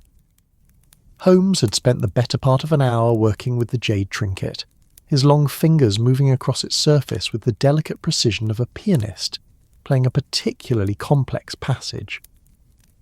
The mathematical progression he had identified in the spacing of the carved symbols had indeed proved to be the key to understanding the mechanism's operation, though translating that understanding into practical action had required considerable patience and no small amount of inspired guesswork. "The sequence appears to follow the pattern of the 5 elements," Holmes murmured, his voice carrying the hushed tone of someone making a discovery of genuine significance. "Wood, fire, earth, metal, and water, each represented by specific symbols that must be activated in the proper order and with precisely the correct amount of pressure." His grey eyes had taken on the particular intensity that characterised his most productive periods of concentration, the sort of focused attention that could transform the most obscure details into sources of revelation. The trinket seemed to respond to his touch as though it were a living thing, its jade surface warming beneath his fingers while the carved symbols appeared to glow with inner fire in the gaslit atmosphere of the sitting room. Watson leaned forward with the sort of fascinated attention that had made him such an invaluable partner in their various investigations. "The 5 elements represent one of the fundamental organising principles of Chinese philosophy," he observed, his medical training having exposed him to Eastern therapeutic traditions that incorporated such concepts. Dr. Pemberton mentioned that practitioners of traditional medicine often use symbolic representations of these elements in their diagnostic and treatment procedures. The doctor's words reflected his broader understanding of the cultural traditions that had shaped the trinket's creation, the philosophical frameworks that transformed simple mechanical devices into instruments of deeper meaning. His brown eyes showed the sort of professional appreciation that one expert might display for another's masterwork, recognizing not just the skill involved in its creation, but the wisdom that had guided its design. Lestrade had been watching Holmes's examination with the sort of sceptical attention that characterized his approach to anything that strayed too far from the practical realities of police work. "All very fascinating, Mr. Holmes. But what does this tell us about the person who made this thing? And more importantly, what does it tell us about why Miss Chen felt the need to hide it under a cake stand rather than simply asking for help directly?" The inspector's questions cut to the heart of their investigation, highlighting the gap between academic appreciation and practical understanding that often characterized the early stages of complex cases. His years of experience had taught him to look beyond surface details to the human motivations that drove people to make the choices that brought them to official attention. Holmes paused in his manipulation of the trinket, his sharp features displaying the sort of thoughtful expression that indicated his mind was working through multiple layers of implication. Patience, Lestrade. The object itself is beginning to tell us its story, but we must listen carefully to understand the full significance of what we're hearing. As if responding to his words, the trinket suddenly shifted in his hands, a barely perceptible movement that was accompanied by the softest of clicking sounds. The jade surface seemed to pulse with new energy, while several of the carved symbols began to glow with a faint luminescence that had nothing to do with the gas fixtures or reflected light. Mrs. Hudson drew in her breath with a soft exclamation of wonder, her practical mind momentarily overwhelmed by the unexpected beauty of the transformation taking place before their eyes.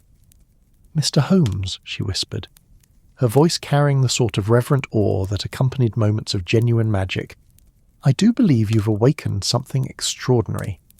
The trinket had indeed undergone a remarkable transformation, its surface revealing hidden chambers that opened like the petals of some exotic flower blooming in slow motion. The mechanisms that Holmes had detected through careful examination were now visible in all their intricate complexity, a masterpiece of miniature engineering that spoke of skills and knowledge accumulated over generations of patient refinement. Within the largest of the revealed chambers lay a small scroll of silk, its surface covered with characters written in what appeared to be gold ink that caught and reflected the gaslight with almost hypnotic beauty. The scroll was accompanied by several small objects of obvious significance: a jade seal carved with intricate detail, a collection of tiny pearls that seemed to hold their own inner light, and what appeared to be a small vial containing a substance that glowed with pale, opalescent radiance. Watson rose from his chair and moved closer to the tea table, his medical instincts engaged by the sight of the mysterious vial. "That substance," he said, his voice carrying a note of professional concern, "appears to be luminescent. I've encountered similar preparations in my practice, though never with quite such intensity of glow." The doctor's observation reflected his broader knowledge of the various compounds and preparations that found their way into London's diverse medical practices, the intersection of traditional remedies and modern pharmaceutical science that characterized medicine in their rapidly evolving era. His brown eyes showed the sort of cautious interest that any responsible physician would display when confronted with an unknown substance of potentially therapeutic significance. Holmes had carefully extracted the silk scroll from its chamber, his movements as delicate as those of an archaeologist handling some priceless artifact. The silk itself was of extraordinary quality, its weave so fine that it seemed to shimmer with its own light, while the golden characters that covered its surface appeared to have been written by someone whose calligraphic skills approached the level of high art. "The script is indeed Chinese," Holmes observed, his voice carrying the satisfaction of someone whose preliminary hypotheses had been confirmed by evidence. "Though the style appears to be influenced by Tibetan traditions, consistent with the cultural fusion we identified in the trinket's construction. The content appears to be, a sort of genealogical record combined with what might be described as a letter of introduction or recommendation." Lestrade had produced a larger notebook from his coat pocket, clearly recognizing that their investigation had entered a phase that would require more detailed documentation. "Right then," he said, his voice taking on the brisk efficiency that characterized his approach to official business. "Let's have the full story. What exactly does this document tell us about Miss Chen and her circumstances?" The inspector's practical approach provided a necessary counterpoint to the academic fascination that had begun to dominate their examination. His years of experience had taught him that the most beautiful mysteries were often rooted in very human problems that required practical solutions rather than theoretical appreciation. Holmes spread the silk scroll carefully on the tea table, its surface catching the gaslight in ways that made the golden characters seem to dance and flow like living things. The document appears to be a record of Miss Chen's family lineage, tracing her ancestry back through several generations of what were clearly people of considerable prominence in their community. He paused to examine a particular section of the text more closely, his knowledge of Chinese characters allowing him to extract meaning from symbols that would have been completely mysterious to most English readers. Her grandfather, according to this record, was a physician of considerable renown who served in the court of the Qing dynasty. Her father continued in the medical tradition, but was forced to flee China due to political upheavals that made their position untenable. Watson nodded with the sort of understanding that came from his own military experience and medical practice, both of which had exposed him to the realities of political instability and its impact on ordinary lives. The sort of circumstances that drive people to seek new lives in foreign countries, regardless of what they might be leaving behind. Mrs. Hudson had been listening to this exchange with growing sympathy for the young woman whose story was beginning to emerge from the golden characters on the silk scroll. "The poor child," she murmured, her maternal instincts clearly engaged by the thought of someone forced to abandon everything familiar in search of safety. To carry such a burden of family history while trying to establish a new life in a place where few would understand her true circumstances. Holmes continued his examination of the document, his sharp eyes cataloguing details that painted an increasingly complex picture of Miss Chen's situation. The scroll also contains what appears to be a detailed map of London's Limehouse district, with specific locations marked in a way that suggests they held particular significance for her family's attempts to establish themselves in England. The discovery added new dimensions to their understanding of the mysterious strangers that Lestrade had mentioned, the people who had been asking questions in Limehouse without being entirely clear about their purposes. If Miss Chen's family had been involved in establishing some sort of network or community infrastructure, those locations might represent either resources to be protected or targets for those with hostile intentions. Lestrade leaned forward with renewed interest, his professional instincts engaged by anything that might relate to his ongoing investigations. "Those locations you mentioned, Mr. Holmes, do they correspond to any of the places where these mysterious strangers have been asking their questions?" Holmes examined the map more closely, his knowledge of London's geography allowing him to translate the Chinese annotations into familiar street names and landmarks. "Several of them do indeed coincide with locations that would be of interest to your investigation, Inspector.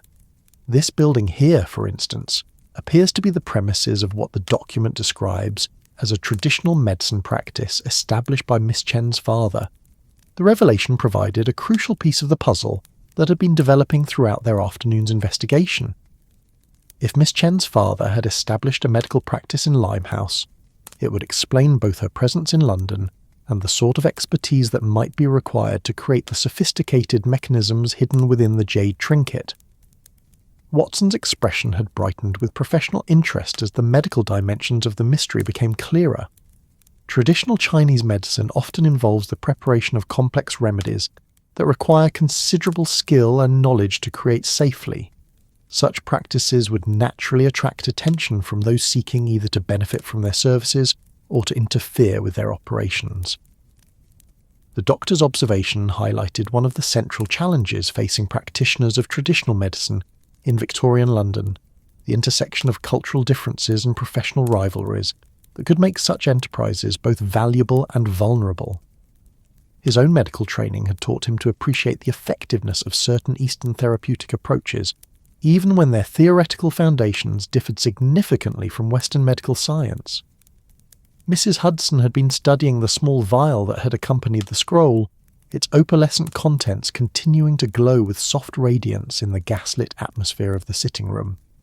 "Might I suggest," she said, her voice carrying the practical wisdom that had guided their household through countless challenges, that this substance represents the sort of preparation that would be both valuable and potentially dangerous in the wrong hands?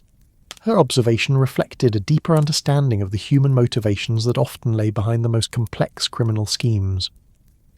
If Miss Chen's family possessed knowledge or resources that others coveted, It would explain both the stranger's inquiries and Miss Chen's reluctance to discuss her circumstances openly. Holmes had turned his attention to the jade seal that had been hidden alongside the scroll, its surface carved with symbols that appeared to represent some form of official authorization or certification.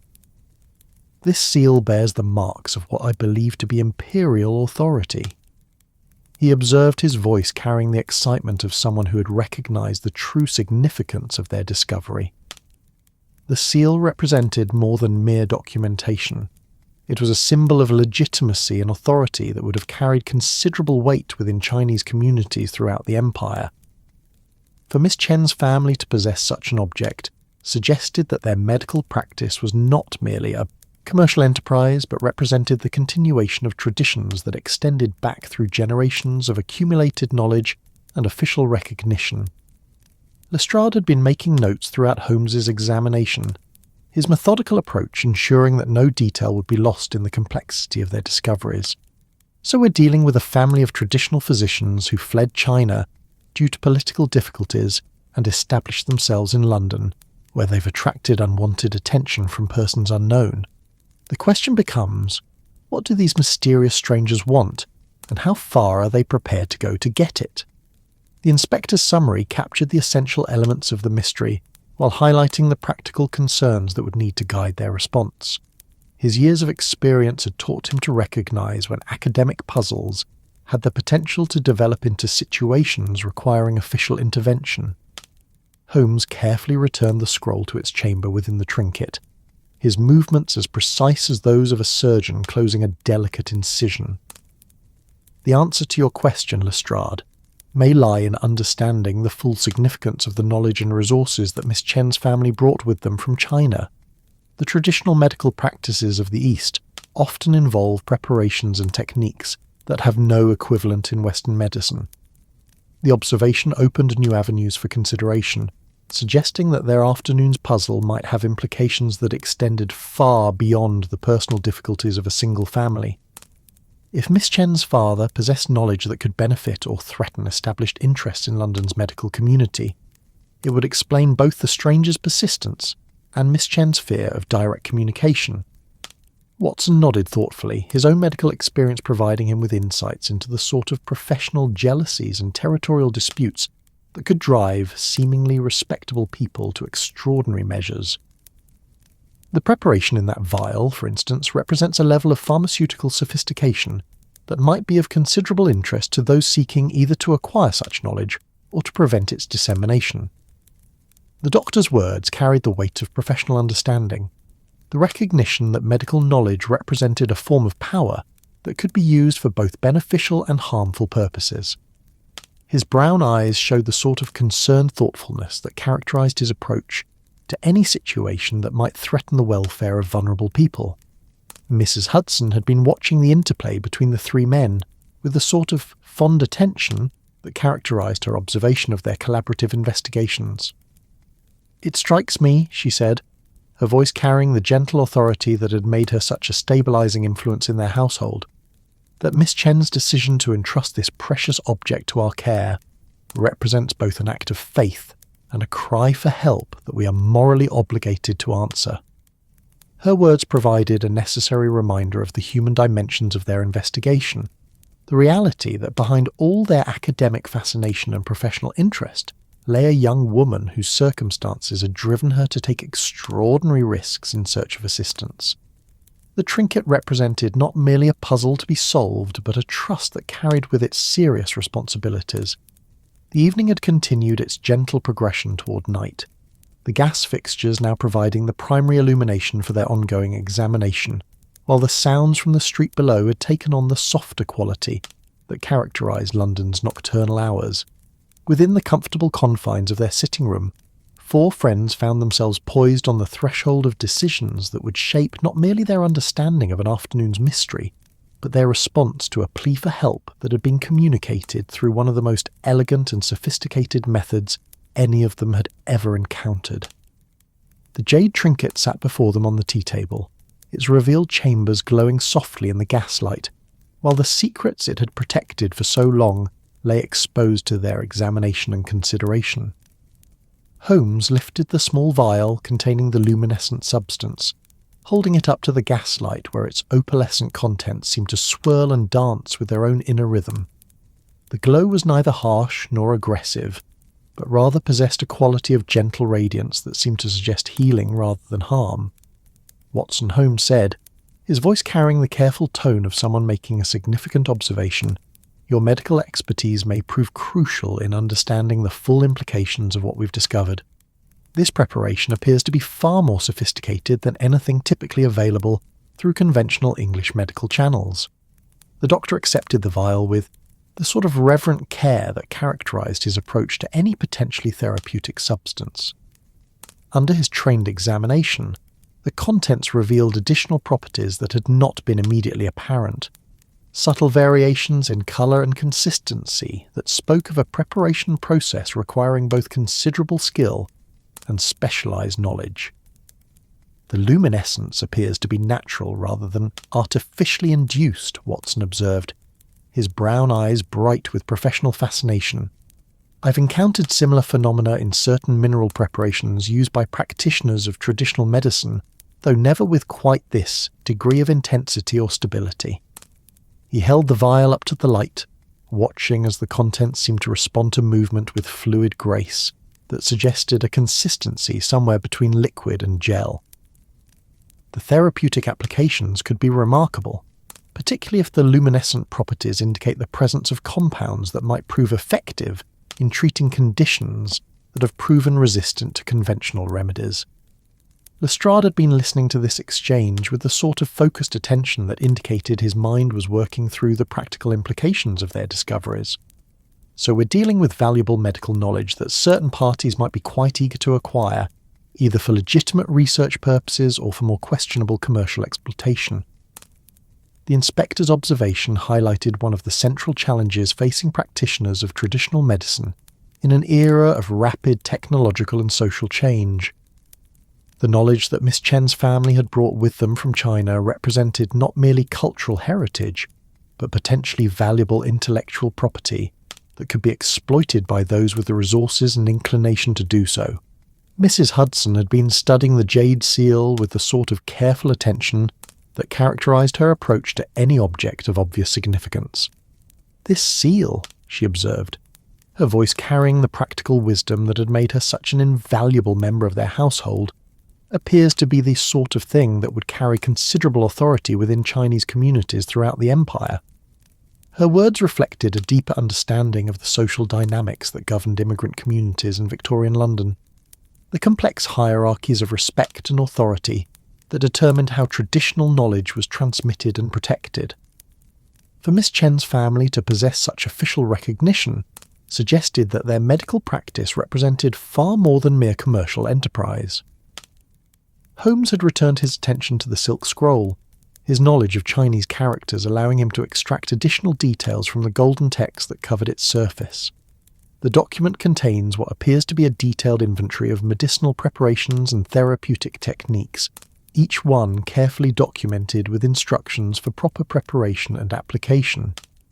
The revelation added new dimensions to their understanding of what was at stake in the mystery surrounding Miss Chen's circumstances. If her family possessed comprehensive documentation of traditional medical knowledge, it would represent a treasure trove of information that could be invaluable to researchers, practitioners, or commercial interests seeking to develop new therapeutic approaches. Watson leaned forward with renewed interest, his medical training providing him with insights into the potential significance of such documentation. Comprehensive records of traditional therapeutic techniques could prove invaluable in bridging the gap between Eastern and Western medical approaches, the sort of systematic documentation that might advance medical science while preserving cultural traditions. The doctor's words carried the weight of professional understanding, the recognition that medical knowledge represented one of humanity's most precious resources, regardless of its cultural origins. His brown eyes showed the sort of excited interest that any dedicated physician would display when confronted with the possibility of expanding the therapeutic options available to suffering patients. Lestrade had begun making additional notes, his methodical approach ensuring that every significant detail would be preserved for future reference. The question becomes, he said, his voice taking on the practical tone that characterized his approach to complex investigations, whether these mysterious strangers represent legitimate researchers seeking to collaborate with Miss Chen's family, or whether they're involved in some sort of scheme to appropriate valuable knowledge without proper compensation or recognition. The inspector's summary captured one of the central ethical dilemmas that had emerged from their afternoon's investigation. The knowledge that Miss Chen's family possessed clearly had considerable value, but determining the legitimacy of those seeking access to it would require careful investigation and considerable cultural sensitivity. Holmes had moved to the window, where he stood gazing out at the gas-lit streets of evening London, while his mind worked through the various implications of their discoveries. The complexity of Miss Chen's situation extends far beyond simple theft or commercial exploitation, he observed, his voice carrying the thoughtful tone that indicated his most productive periods of analysis. Consider the cultural barriers that would prevent her from seeking help through conventional channels. A young Chinese woman, regardless of her family's legitimate credentials, would find it difficult to navigate English legal and commercial systems that are largely unfamiliar with Eastern traditions and suspicious of foreign practices. His words highlighted the broader social context that had shaped Miss Chen's desperate decision to communicate through such indirect means. In a society where cultural differences were often viewed with suspicion rather than curiosity, her family's valuable knowledge might be seen as threatening rather than beneficial by those with the power to provide or withhold official protection.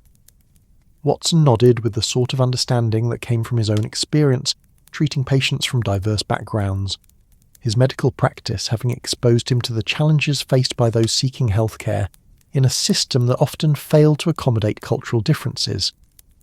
The irony is that the very knowledge that makes her family valuable also makes them vulnerable, particularly if they lack the social connections necessary to protect their interests through conventional means.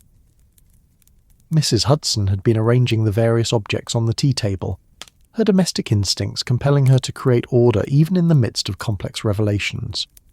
"It strikes me," she said, her voice carrying the gentle authority that had made her such a stabilizing influence in their household, that Miss Chen's choice to entrust these precious items to our care represents both enormous faith in our integrity and desperate hope that we might succeed where other approaches have failed. Her observation provided a necessary reminder of the human dimensions of their investigation, the reality that behind all their intellectual fascination lay a young woman whose circumstances had driven her to take extraordinary risks in search of assistance that might not otherwise be available to her. The evening had continued its gentle progression toward night, the gas fixtures casting warm pools of light that transformed their familiar sitting room into something approaching a sanctuary where important decisions could be made with proper deliberation. The sounds from the street below had taken on the softer quality that characterized London's nocturnal hours, creating an atmosphere of intimacy and reflection that seemed to encourage careful consideration rather than hasty action. Holmes returned from the window, his sharp features displaying the sort of determined expression that indicated he had reached significant conclusions about their course of action. "The question before us now," he said, his voice carrying the particular authority that characterized his most important pronouncements, "is not merely what we have discovered, but what we intend to do with that knowledge." The challenge was indeed formidable, requiring not just intellectual understanding but moral courage and practical wisdom that would allow them to navigate the complex cultural and legal terrain that surrounded Miss Chen's circumstances. Their afternoon's investigation had revealed a mystery far more sophisticated than any of them had initially imagined, one that demanded a response worthy of the trust that had been placed in their care. The jade trinket sat before them on the tea table, its revealed chambers glowing softly in the gaslight, while the secrets it had protected for so long lay exposed to their examination and consideration. Whatever choices they made in response to Miss Chen's indirect communication would carry consequences that extended far beyond the familiar confines of Baker Street, reaching into the complex web of cultural tensions and human ambitions that characterized their rapidly changing world. The decision, when it came, emerged not from lengthy debate, but from the sort of quiet consensus that characterised the best moments of their collaborative partnership. Holmes had returned the precious contents to their hidden chambers within the jade trinket, his movements careful and reverent as he restored the ancient mechanism to its original configuration. The soft, clicking sound that accompanied the closing seemed to carry with it a sense of completion, as though the afternoon's investigation had reached its natural conclusion and the path forward had become clear through careful consideration rather than hasty judgment. "We shall return Miss Chen's treasure personally," Holmes announced, his voice carrying the particular authority that indicated a decision had been reached through proper deliberation.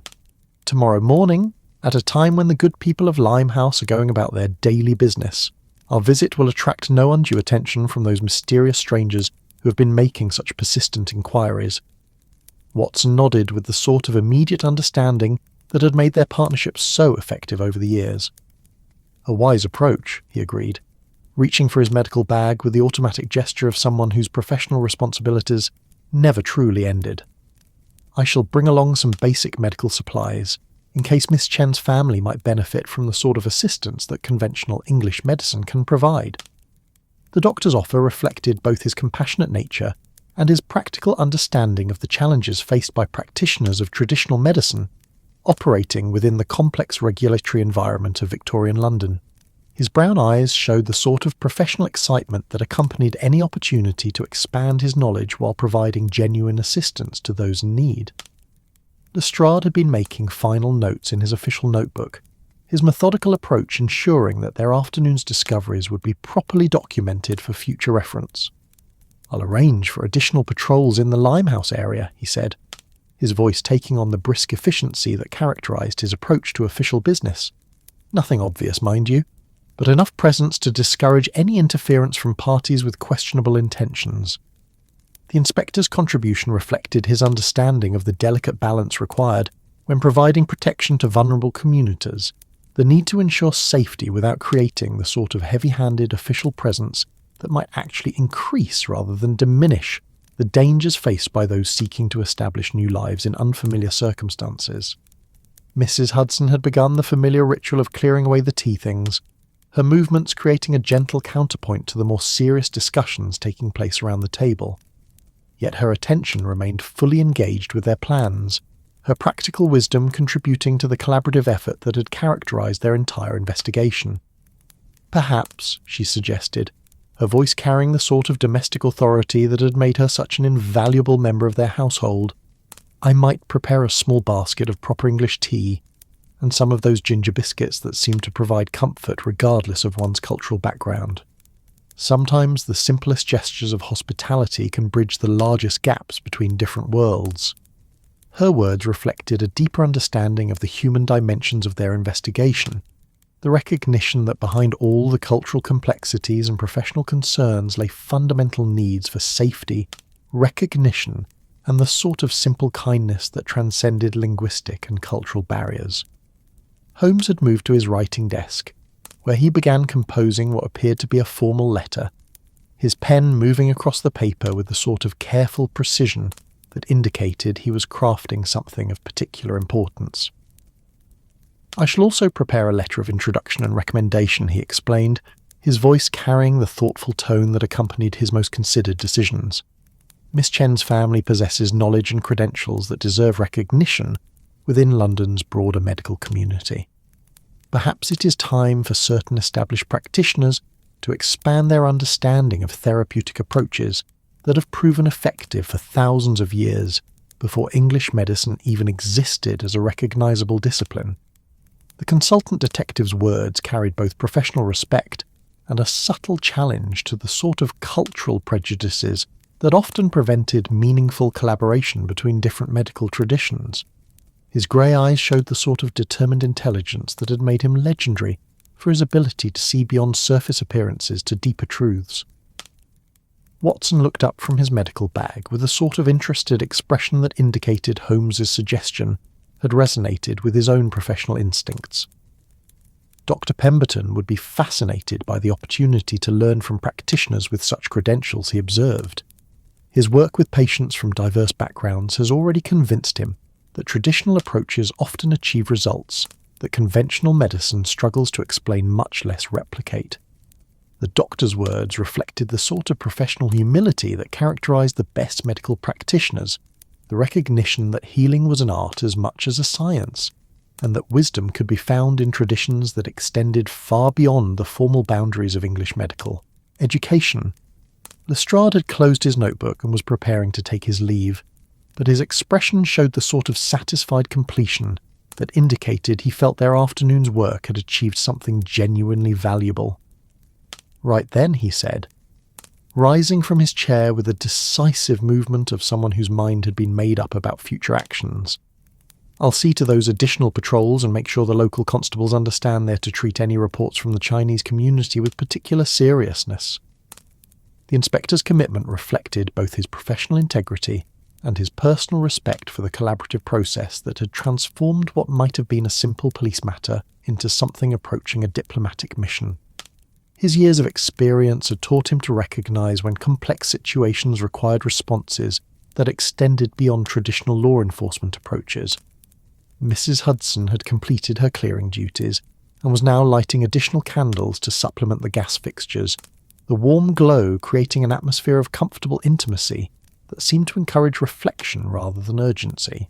The familiar domestic ritual provided a gentle transition from the intensity of their investigation to the quieter rhythms of evening contemplation. "It strikes me," she said, arranging the candles with a sort of careful attention that characterized all her domestic activities, "that this afternoon has reminded us of something quite important about the nature of true hospitality.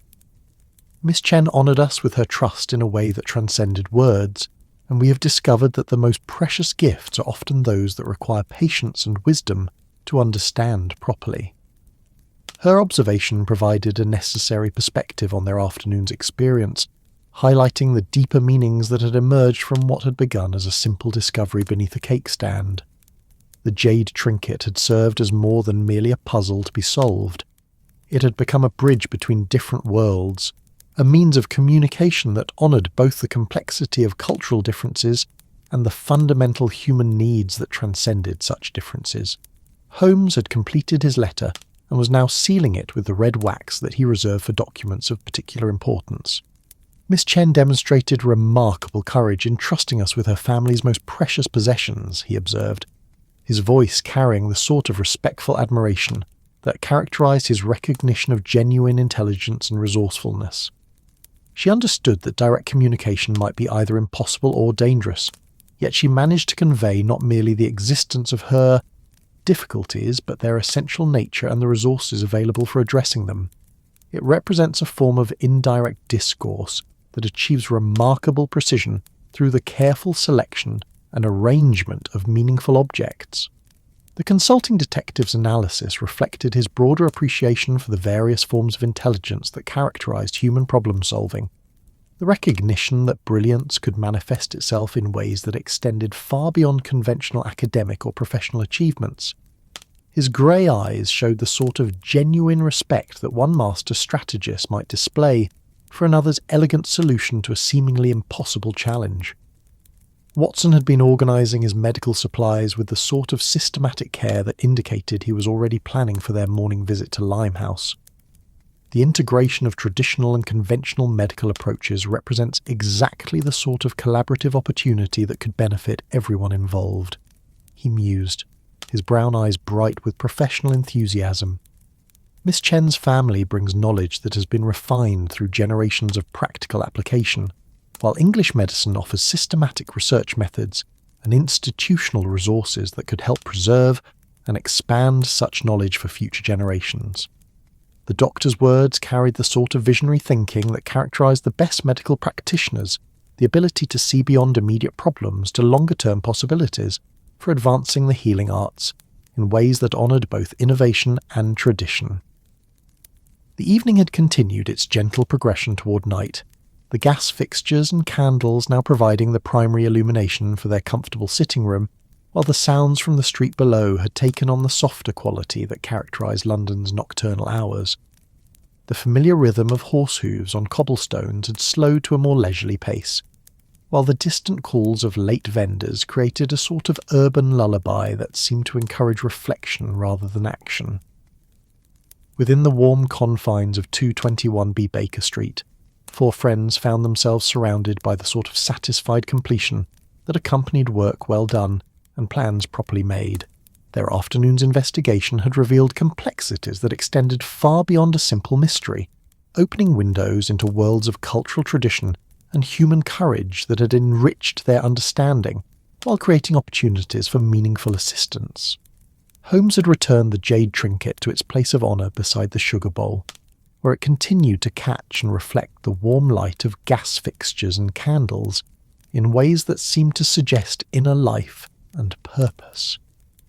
The afternoon's revelations had transformed it from a simple puzzle into something approaching a sacred trust, a responsibility that carried with it both privilege and obligation. "Tomorrow," Holmes said, his voice carrying the sort of quiet authority that indicated plans had been finalised through proper consideration, "we shall have the pleasure of returning Miss Chen's treasure, while beginning what I hope will prove to be a long and mutually beneficial relationship between different approaches to the healing arts." Mrs. Hudson smiled with a sort of deep satisfaction that characterised her response to any situation where proper hospitality had achieved meaningful results. "And perhaps," she added, her voice carrying the gentle wisdom that had guided their household through countless challenges, "we shall discover that the most valuable treasures are often the friendships that develop when different worlds find ways to understand and appreciate one another." Watson nodded with agreement, his medical training providing him with insights into the sort of collaborative relationships that produce the best therapeutic outcomes.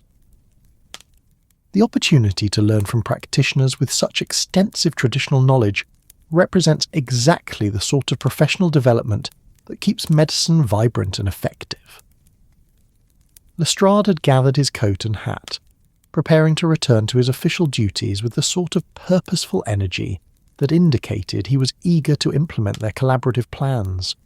"Right then," he said, his voice carrying the brisk satisfaction of someone whose afternoon had been well spent. "I'll see you gentlemen bright and early tomorrow morning. This promises to be one of the more rewarding cases we've worked together." The inspector's words reflected both his professional satisfaction and his personal appreciation for the collaborative process that had transformed what might have been a routine police matter into something approaching a diplomatic mission. His years of experience had taught him to recognise when complex situations created opportunities for the sort of positive outcomes that made his challenging work genuinely meaningful. As the evening settled more completely over Baker Street, the warm glow of gas fixtures and candles created an atmosphere of comfortable intimacy that seemed to encourage the sort of quiet reflection that followed successful collaborative endeavours. Outside, London continued its ancient conversation of commerce and communication, the great city's endless symphony providing a constant backdrop to the smaller, more intimate gatherings that made urban life not merely tolerable, but genuinely civilised. The jade trinket sat peacefully beside the sugar bowl, its surface reflecting the dancing flames of candles, in ways that seemed to suggest contentment rather than mystery. Tomorrow would bring new challenges and opportunities, but tonight offered the sort of satisfied completion that came from work well done and friendships strengthened through shared purpose. In the comfortable sitting room of 221B Baker Street, four friends found themselves surrounded by the gentle aftermath of discovery, their afternoon's investigation having revealed not merely the solution to an elegant puzzle, but the beginning of relationships that promised to enrich all their lives in ways they were only beginning to understand. That's our story tonight. Are you drifting off under the glowing lights of Dubai, the snowy rooftops of Helsinki, the midnight calm of Buenos Aires, or the ocean breeze of Lisbon?